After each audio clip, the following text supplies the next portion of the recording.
ગરીબાઈજીની છાયા છે આપણી માથે. દેવતાઓએ ખૂબ કૃપા કરી છે વર્તમાન સમયમાં ટેકનોલોજી યુગમાં. સંપત્તિથી સગવડમાં છે. સમાજ માટેની સગવડતા શું કરીએ આપણે? આવનારો સમય, આવનારી સંતતિ, આવનારી સંપત્તિ તમારી પેઢી છે. ખૂબ સંતોએ પણ આપ્યા છે આ સમાજે, જેની પૂજા થાય છે. પ્રથમવાર તમારા પાટણ પરગણામાં અમારે આવવાનું થયું છે.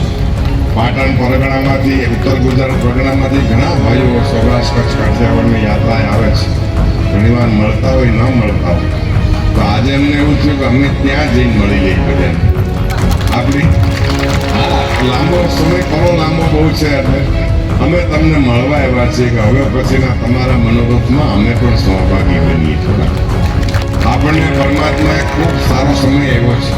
આપણા ગુરુ પીરોએ ખૂબ આપણને સમજણ શક્તિ આપી છે કે એક ચિંતા કરવાની જરૂર છે, ચિંતન કરવાની જરૂર છે, સમય સાથે તાલ મેળવવાની જરૂર છે. આ નવી પેઢી, ત્રીજી પેઢીને ખબર નથી. આપણને ખબર છે, આપણા પૂર્વજોને ખબર હતી. આપણા માટે અભય નિર્ભય રહેવા માટે એમની 50 વર્ષ પહેલાની યાદી આવી. આપણે એજ્યુકેશનમાં હરણફાળ ભરશું તો બધા રસ્તા, બધા માર્ગ આપણા માટે ખુલ્લા રહેશે.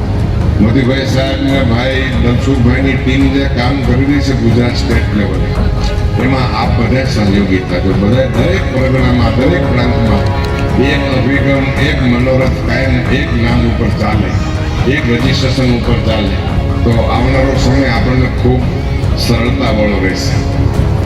પાટણ પરગણાના ગામડે રહેતા દરેક ભાઈઓને પણ એવો આજે ખૂબ ઉત્સાહ છે. આજે બધા જોવે છે, આપણને જોઈ રહ્યા છે, નિહાળી રહ્યા છે કે જે અભ્યાસ વૃત્તિથી નથી પહોંચી ગયા એને તો એના માટે એમ હશે કે હવે તો આ એક મનોરથ છે.